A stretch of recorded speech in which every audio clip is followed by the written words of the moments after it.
ont prononcé le mot de chemtrail et quand on regarde Wikipédia, on va nous dire ah oui non mais les chemtrails c'est une théorie conspirationniste. Merci.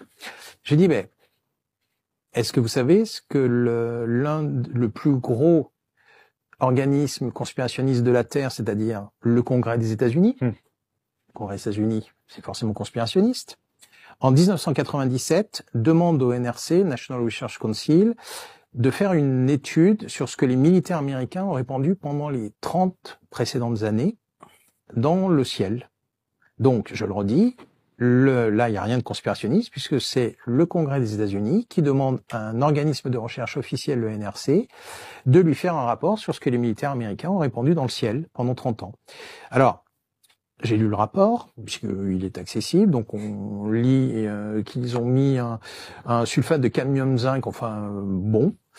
On lit aussi que les militaires, les informations ont disparu, évidemment. Mais quand même, on apprend que des villes comme Minneapolis, Saint-Louis, Winnipeg au Canada et d'autres ont été aspergés de produits chimiques, et pas que, puisqu'il est même question d'agents toxiques et de germes et de bactéries. Et mais évidemment, le rapport se conclut en disant non, mais de toute façon, il n'y a aucun danger. Mais évidemment, ils peuvent pas dire que c'est dangereux. Mais il y a eu la même chose en Angleterre.